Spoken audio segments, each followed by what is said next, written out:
কেউ কাউকে প্রতিপক্ষ মনে করে ঈর্ষান্বিত হয়ে কোনো কথা বলছেন না। জয়ের আকাঙ্ক্ষা থাকবে এর জন্য এই নয় যে আমি ওনাকে কোনো দিক দিয়ে ছোট করে কথা বলবো। ওনার বয়সের অর্ধেক বয়সও আমার না। আমি হারলে আমার প্রতিপক্ষ যিনি আছেন ওনারে ফুলের মালা দিয়ে আমি বাসায় চলে যাব, শেষ। একটা জিনিস আমার ভীষণভাবে ভালো লাগছে এবং সবাই সবার প্রতি ভালোবাসা দেখাচ্ছেন।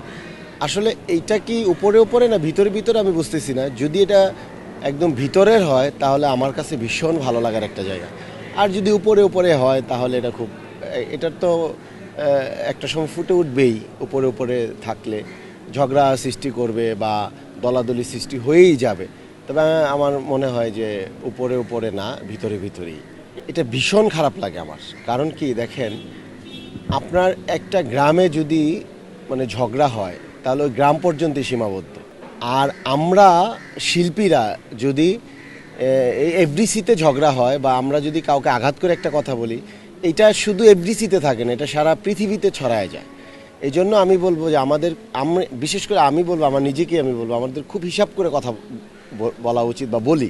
এটা চিন্তা করা উচিত যে আমি একটি কথা বলবো, শত শত মানুষ দেখবে, কোটি কোটি মানুষ দেখবে। তা আমাদের ঝগড়াটা আমার মনে হয় যে পারতপক্ষে যেন নাই হয়, আমি সেটার পক্ষে। ধরেন আমাদের 3 তারিখে নির্বাচন, 4 তারিখে আপনার শপথ হবে, নতুন যারা জয়যুক্ত হবেন।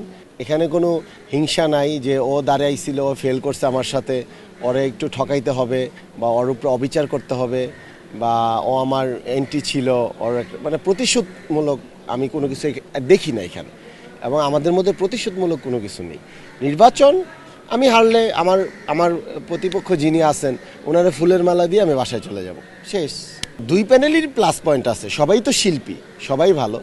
আমার প্যানেলের প্লাস পয়েন্ট বলতে আমার যিনি সেক্রেটারি দাঁড়িয়েছেন উনি একজন নারী, পাশাপাশি ওনার মা বাংলাদেশের একজন মানে জীবন্ত কিংবদন্তি, আনোয়ারা মা সবাই ডাকেন। এবং আমার যিনি সেক্রেটারি উনি অনেক হিট ছবি আমাদের উপহার দিয়েছেন এবং এখনও উনি ভালো ভালো ছবি করে যাচ্ছেন। এবং ওনার অনেক বড় একটা স্বপ্ন এই শিল্পী সমিতি নিয়ে। অবশ্যই শিল্পীরা যখন ভোট চায় বা আমরা যখন কারো কাছে গিয়ে বলি যে ভাই আমাকে ভোটটা দিয়েন বা মানে সমন্বয় করি, তার সাথে দেখা সাক্ষাৎ করি, তখন তো এটা একটা বিষয় হয়ে দাঁড়ায়। এই জন্য আমি বলবো যে সবাই যেন আমরা উপস্থিত থাকি। জয়ের ব্যাপারটা হয়েছে তো, এটা তো সবাই চায় যে আমারটা তো আমি চাবই যেন আমি যেন জয়যুক্ত হই। এটা সবচেয়ে বড় হচ্ছে একটা সম্মানের ব্যাপার। সারা দেশের মানুষকে রাসেল মিয়া হারছে, আবার জয়যুক্ত হলে সারা দেশের মানুষ বলবো যে রাসেল মিয়া জয়যুক্ত হয়েছে। তো সেই জায়গা থেকে আমার জয়ের একটা আকাঙ্ক্ষা থাকবে, কিন্তু আমার জয়ের আকাঙ্ক্ষা থাকবে এর জন্য এই নয় যে আমি ওনাকে কোনো দিক দিয়ে ছোট করে কথা বলবো।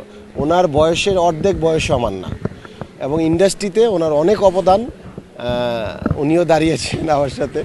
তো এই তো আর কি, যে আমরাই অনেক ভোটাররা আমাকে একটি কথা বলে যে রাসেল ভাই আপনি সর্বোচ্চ ভোট পাইবেন। আমি কই না না, আমি এত ভোট পাবো না। কয় আপনি যেভাবে মানুষের সাথে মিশেন বা আপনি যেভাবে হাসি দিয়ে ভোট চান বা আমাদের মনে হয় যে আপনি সর্বোচ্চ ভোট পাবেন। এটা আমার ভোটাররা বলে, আমার সম্মানিত ভোটাররা বলে। কিন্তু আমার এটা বলার পর আমি খুব তে চলে যাই যে আসলেই কি তা সত্য। আসলেই যদি তা সত্যি হয় তাহলে তো এটা আমার কাছে ভীষণ আনন্দের।